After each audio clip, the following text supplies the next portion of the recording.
بسم الله الرحمن الرحيم۔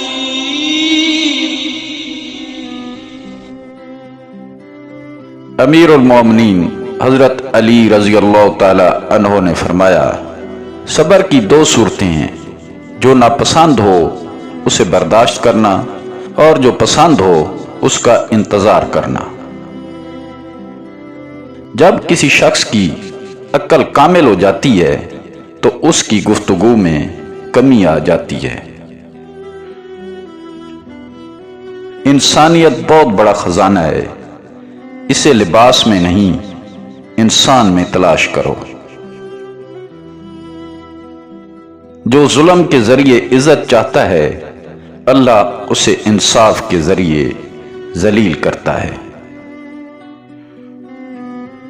لوگوں سے یاد کرنے کا گلہ مت کیا کرو، کیونکہ جو انسان اپنے رب کو بھول سکتا ہے وہ سب کو بھول سکتا ہے۔ جب آنکھیں نفس کی پسندیدہ چیزیں دیکھنے لگیں تو دل انجام سے اندھا ہو جاتا ہے۔ مصائب کا مقابلہ صبر سے اور نعمتوں کی حفاظت شکر سے کرو۔ جو آدمی دوسرے لوگوں کے عیب کی تلاش میں رہتا ہے اللہ تعالیٰ اس کے عیب ظاہر کر دیتا ہے۔ سب سے پہلی عبادت یہ ہے کہ انسان مصیبت میں صبر کر کے اللہ تعالیٰ کی طرف سے مدد کا منتظر رہے۔ قریبی رشتہ داروں کی عداوت بچھیوں کے ڈسنے سے زیادہ درد پہنچاتی ہے۔ جو آدمی صبر اختیار کرتا ہے کامیابی پاتا ہے، جو جلد بازی کرتا ہے وہ ٹھوکر کھاتا ہے۔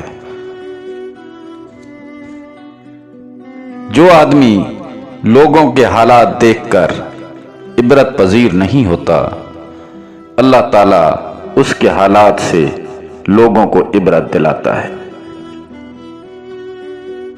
جو آدمی غفلت میں رہتا ہے وہ جہالت میں پڑا رہتا ہے، اور جو جہالت میں پڑا رہتا ہے وہ بیکار رہتا ہے۔ اپنے عیبوں پر نظر رکھ اور اپنے بھائی کے عیب چھپا تاکہ تو بے پردہ نہ ہو جائے۔ نصیحت دوسروں کے حال پر غور کرنے سے حاصل ہوتی ہے۔